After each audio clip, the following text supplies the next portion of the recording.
நம்ம வீடியோ பார்த்துட்ருக்க எல்லாத்துக்குமே ஒரு பெரிய ஹாய். இன்னைக்கு வந்துட்டு என்னோட ஹஸ்பண்டோட பர்த்டே. எங்களுக்கு இந்த டே எப்படி போச்சுங்கிறத தான் இந்த வீடியோல ஃபுல் அண்ட் ஃபுல் நான் ஷேர் பண்ணியிருக்கேன். நாங்க பெருசா எதுவுமே பிளான் பண்ணல. அந்த டைம்ல எங்களால என்ன பண்ண முடியுதோ அத தான் நாங்க செலிப்ரேட் பண்ணுவோம். இந்த டைமும் அப்படிதான். ஹஸ்பண்ட் கிட்ட வந்துட்டு லீவ் மட்டும் எழுதி வைக்க சொல்லியிருந்தேன். ஏன்னா என்னோட ஹஸ்பண்டோட ஒர்க் பிளேஸ்ல வந்துட்டு நம்ம எக்ஸ்ட்ராவா ஏதாவது லீவ் எடுக்கிறோம் அப்படின்னா, எக்ஸ்ட்ரா லீவ் எல்லாமே நம்ம முன்கூட்டியே மென்ஷன் பண்ணி வைக்கணும். இந்த டேட்ல வேணும் அப்படின்ட்டு. அது மட்டும் முன்கூட்டியே அவங்க எழுதி வச்சிருந்தாங்க. பர்த்டே அன்னைக்கு நாங்க லீவ் போட்டாச்சு. ஒரு 2 டேஸ் முன்னாடி தான் எந்த கோவிலுக்கு போலாம் அப்படின்னே நாங்க டிஸ்கஸ் பண்ணிட்டு இருந்தோம். அப்போ வந்துட்டு கன்னியாகுமரி பகவதி அம்மன் கோயிலுக்கு போலான்னு ஹஸ்பண்ட் சொல்லியிருந்தாங்க. நானும் ஓகேன்னு சொல்லியிருந்தேன். ஆனா அன்னைக்கு காலையில என்ன ஆயிடுச்சுன்னா, என்னால கிளம்ப முடியல. எனக்கு கொஞ்சம் உடம்பு சரியில்லாம ஆயிடுச்சு. அப்போ வந்துட்டு கோயிலுக்கெல்லாம் முடியாதுன்னு சொன்ன உடனே ஹஸ்பண்ட் வந்துட்டு, "சரி ஓகே அப்ப இருக்கட்டும்" அப்படின்ட்டு பக்கத்துல இருக்கிற நாகராஜா கோயிலுக்கு தான் போயிருந்தாங்க. பாப்பாவையும், மாமியையும் கூட்டிட்டு போயிருந்தாங்க. மாமா வந்துட்டு கடைய க்ளோஸ் பண்ணா தான் கிளம்ப முடியுங்கிறதுனால, மாமா நான் வரலன்னு சொல்லிட்டாங்க. எல்லாருமா போய் சாமி கும்பிட்டுட்டு வந்துட்டாங்க. எனக்கு முடியாததுனால மாமி மார்னிங் டிஃபன் குடுத்து விட்டுட்டாங்க. சரி லஞ்சாவது நம்ம ப்ரிப்பேர் பண்ணணும், வெரைட்டியா ப்ரிப்பேர் பண்ணணும்னு நான் நெனச்சிருந்தேன். ஆனா, என்னால சுத்தமா முடியல. அப்போ ஹஸ்பண்ட் சொன்னாங்க, "நம்ம வெளிய போய் சாப்பிடலாம், ஹோட்டலுக்கு போலாம்" அப்படின்னு சொல்லியிருந்தாங்க. சுத்தமா என்னால கிளம்ப கூட முடியலங்கவும் என்ன பண்ணிட்டாங்கன்னா, வாங்கிட்டே வந்துட்டாங்க. எல்லாருக்குமே தனித்தனியா வாங்கிட்டு வந்துட்டாங்க. நம்மளோட ஷார்ட்ஸ் பார்த்தவங்க எல்லாத்துக்குமே தெரிஞ்சிருக்கும். எங்க வீட்ல என்ன தவிர எல்லாருமே விரதம். எங்களோட குலதெய்வ கோயில்ல வரி போட்டாச்சு. கோவில் கொடை முடியிறது வரைக்குமே எல்லாரும் விரதம் தான். நான் வந்துட்டு பாப்பாக்கு ஃபீட் பண்ணிட்டு இருக்கிறதுனால, என்ன வந்து விரதமெல்லாம் இருக்க வேண்டான்னு சொல்லியிருந்தாங்க. அதனால எனக்கு நான்வெஜ் மீலும், ஹஸ்பண்டுக்கு வந்துட்டு வெஜ் மீலும் தான் வாங்கிட்டு வந்திருந்தாங்க. எம்ஜி ஃபுட் கோர்ட்ல இருந்து தான் வாங்கிட்டு வந்திருந்தாங்க. அந்த கடை எங்கே இருக்குன்னா, ஹிந்து காலேஜ் பக்கத்துல தான் இருக்கு. அங்க என்ன ஸ்பெஷல்னா, இந்த தொக்கு தான் ஸ்பெஷல். ஒரு 6 வெரைட்டி தொக்கு இருக்கும். 6மே நான்வெஜ் தான். சிக்கன் தொக்கு, முட்டை தொக்கு, மீன் தொக்கு, அதுக்கப்புறம் மட்டன்ல 2 தொக்கு. தலக்கறி வச்சு ஒரு தொக்கு, நார்மல் மட்டன் தொக்கு 1, காடை தொக்கு. ஃபர்ஸ்ட்டு ஹஸ்பண்ட் சாப்பிட்டாங்க. நான் பாப்பாவ பார்த்துக்கிட்டேன். திரும்ப எனக்கு எல்லாம் எடுத்து வச்சு, நான் சாப்பிடுற வரைக்குமே அவங்க தான் பாப்பாவ பார்த்துக்கிட்டாங்க. மாமா, மாமி வந்துட்டு இங்க வரல. அந்த வீட்ல தான் இருந்தாங்க. என்னன்னா, கடை ஓப்பன்ல இருக்கிறதுனால மாமாக்கு வர முடியல. மாமாக்கு அப்பப்போ சப்போர்ட் பண்ணணும், மாமாவ மாத்தி விடணுங்கிறதுக்காக, மாமியுமே அங்க இருந்தா தான் மாமாக்கு ஹெல்ப்பா இருக்கும். அதனால வந்துட்டு கோயிலுக்கு போயிட்டு வந்தோனே அவங்க அங்க கிளம்பி போயிட்டாங்க, மாமாக்கு ஹெல்ப்பா இருக்கிறதுக்காக.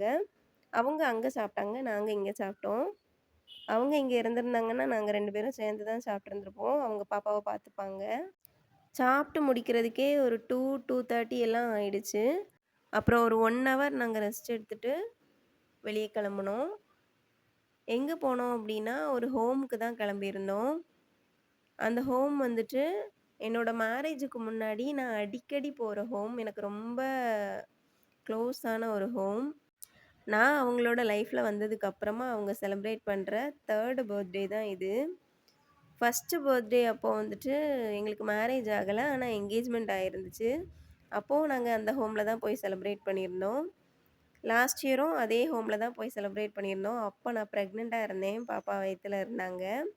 இப்போ வந்துட்டு பாப்பா வந்துட்டாங்க. நாங்க 3 பேருமா போறோம். வீட்லலாம் மேக்ஸிமம் கேக்கெல்லாம் கட் பண்றது இல்ல. லாஸ்ட் டைம் வந்துட்டு ஹோம்லயும் செலிப்ரேட் பண்ணிட்டு, வீட்ல அடிஷ்னலா ஒரு கேக் நாங்க கட் பண்ணியிருந்தோம். இந்த டைம் வந்துட்டு வீட்லலாம் எந்த செலிப்ரேஷனுமே இல்ல. ஹோம்ல மட்டுமே முடிச்சுட்டு அப்படியே அந்த டேய ஃபினிஷ் பண்ணிரலான்னு தான் நெனச்சிருந்தோம். நேத்து வரைக்கும் ஒரு பிளான்ல இருந்தோம். அது டோட்டலா அப்படியே மாறிடுச்சு. உடம்பு சரியில்லாம போனதுனால.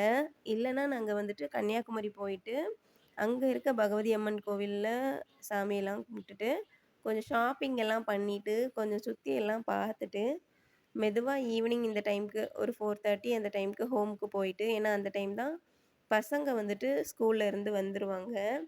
அதுக்கு முன்னாடி நம்ம போனாலுமே வெயிட் பண்ற மாரி தான் இருக்கும்.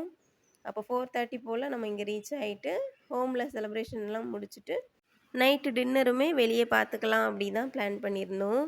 ஆனா எல்லாமே டோட்டலா அப்படியே மாறிட்டு, உடம்பு சரியில்லாம போனதுனால. ஆனாலும் பரவாயில்ல. எப்படியோ நான் போகலனாலும் பரவாயில்ல. மாமி, அப்புறம் பாப்பா இவங்க எல்லாரும் போயிட்டு வந்துட்டாங்க. நல்லா திருப்தியா சாமி கும்பிட்டோன்னு வேற சொன்னாங்க. கோவில்ல கூட்டம்லாம் ரொம்ப இல்ல. ஏன்னா வியாழக்கிழமை தாங்கிறதுனால க்ரௌட் எதுவுமே இல்ல. ஃப்ரீயா உட்காந்து அமைதியா சாமி கும்பிட்டுட்டு தான் வந்திருந்தாங்க. அதுவரைக்கும் ஹாப்பி தான். ஹோமுக்கு போயிட்டு பக்கத்துல சர்க்கஸ் போட்டிருக்காங்க. அது பார்க்க போலாமான்னு வேற கேட்டாங்க. ஹிந்து காலேஜ் பக்கத்துல. எனக்கு முடியாததுனால நான் அதையுமே வேண்டான்னு சொல்லிட்டேன். ஏன்னா, பாப்பாவையும் நம்ம வந்துட்டு பார்த்துக்கணும். ரிஸ்க் எடுக்க வேண்டாம் அப்படின்னு சொல்லிட்டேன். நேரத்திலும் நம்ம ஈவினிங் வந்து ஒரு அர்ஜுன் அண்ணன் அவங்களுக்கு வந்து இன்னைக்கு வந்து பிறந்தநாள் கொண்டாடுறாங்க. கர்த்தர் அந்த அண்ணன் வந்து ஆசீர்வதிக்கும்படியாக நேரத்தில் அந்த அண்ணனுக்கு தேவனுக்கு ஆசீர்வாதத்தை கொடுக்கணும். இந்த வருடத்தில் புதிய வருடம் அவங்களை ஆசீர்வதிக்கப்பட்ட வருடமாக அமையணும். அவங்க எதிர்பார்க்கக்கூடிய எல்லா முடிவுகளையும் கர்த்தர் கொடுத்து அவங்களை ஆசீர்வதிக்கும்படியாக அவங்களுடைய குடும்பத்தினர் எல்லாரையும் கர்த்தர் பொறுப்பெடுக்கும்படியா அந்த குடும்பத்தினரை அந்த விசேஷமான வாழ்த்தி நம்ம ஜார்ஜ் இந்த சிறுவலத்தின் சார்பாக அந்த வாழ்த்தி நம்ம ஜெபிக்கலாம். ஜெபித்த பிற்பாடு நம்ம கேக் வைக்கிறோம். ஜெபம். ஸ்தோத்திரிக்கிற தகப்பனப்ப நன்றி செலுத்துகிற ஆண்டவர் நேரத்திலும் சாயங்கால வேலையின் தகப்பன ஸ்தோத்திரிக்கிற அந்த புதிய பிறந்தநாளை கொண்டாடுகிற அருமையான அர்ஜுன் அண்ணக்கா அங்கே ஜெபிக்கிற தகப்பனை கர்த்தர் அந்த அண்ணனை ஆசீர்வதிக்க வேண்டுமா நாங்கள் ஜெபிக்கிறோம் அப்பா. இந்த புதிய பிறந்தநாள் அந்த அண்ணனுடைய வாழ்க்கையில எல்லாவித ஆசீர்வாதங்களையும் நிறைவாய் கொண்டு வருகிற வருடமாக அமைய தேவதாமே கிருபை செய்ய வேண்டுமா நாங்கள் ஜெபிக்கிறோம் அப்பா. இந்த தகப்பனே இந்த புதிய வருடத்துல அந்த அண்ணன் எதிர்பார்க்கக்கூடிய எல்லா காரியங்களிலும் கர்த்த ஜெயத்தையும் ஆசீர்வாதங்களையும் கொடுத்த வேண்டுமா நாங்கள் ஜெபிக்கிறோம் அப்பா. அக்காக்கா ஜெபிக்கிற அவங்களை பொறுப்படுத்திக் கொள்ளுங்க, பலப்படுத்துங்க. எல்லா ஆண்டப்ப விளைவுகளையும் மாற்றி கத்துருவாங்க. தேவ பலனையும் தேவ பாதுகாப்பையும் நிறைவாய் கொடுத்த வேண்டுமாய் ஜெபிக்கிற தகப்பனை குழந்தையை ஆசீர்வதிங்க. அந்த குழந்தைக்கு தேவையான எல்லா வளர்ச்சிகளையும் கத்த கொடுத்த வேண்டுமாய் நாங்கள் ஜெபிக்கிறோம் அப்பா. ஜார்ஜ் சிறுவனின் சார்பாக தகப்பனை உங்கள் பிள்ளைகள் ஒவ்வொருவரும் சார்பாக அந்த குடும்பத்தை நாங்கள் வாழ்த்து ஜெபிக்கிற தகப்பனை இந்த வாழ்த்துதல் அந்த குடும்பத்தினருக்கு நிறைவான சந்தோஷத்தையும் சமாதானத்தையும் கொண்டத வேண்டுமாய் நாங்கள் ஜெபிக்கிற தகப்பனை விசேஷமாக கர்த்தர் சீயோனை ஆசீர்வதிப்பார். நீ ஜீவன் நாளெல்லாம் எருசலேமின் பாதையை காண்பாய் என்ற வசனத்தை படிப்பா. நாங்கள் அந்த குடும்பத்திலே விசேஷமாக அந்த நாங்கள் வாழ்த்தி ஜெபிக்கிறோம் அப்பா. இந்த வாழ்த்துதல் உங்கள் ஆசீர்வாதமாக மாறுது கிருபை செய்யுங்க. இந்த தகப்பனை பெற்றுக்கொள்ள நாங்கள் தகப்பனை இதை குடும்பக்காக வாழ கிருபை செய்யுங்க. இது கூட அநேக கிடைக்காம இருக்காங்க தகப்பனை அவர்களையும் யாருமாவது போஷித்தல் வேண்டுமா ஜெபிக்கிறோம். இயேசு கிறிஸ்து மூலமா ஜெபிக்கிறோம் நல்ல பிதாவே. Happy birthday to you. Happy birthday to you. Happy birthday to Arjuna.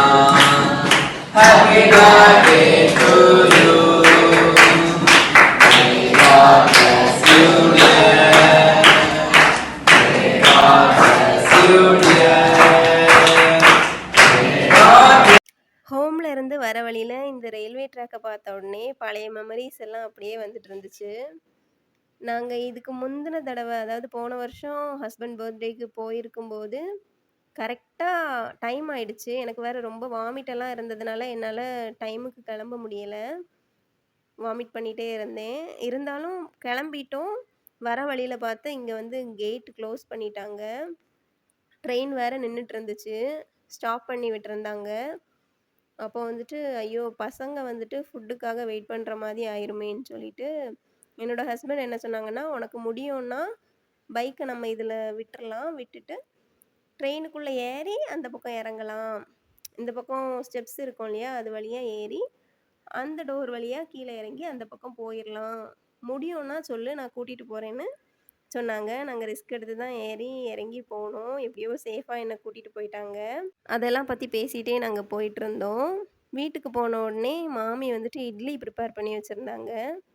இட்லியும் சாம்பாரும் தான் சாப்பிட்டுட்டு அந்த டே முடிஞ்சுது.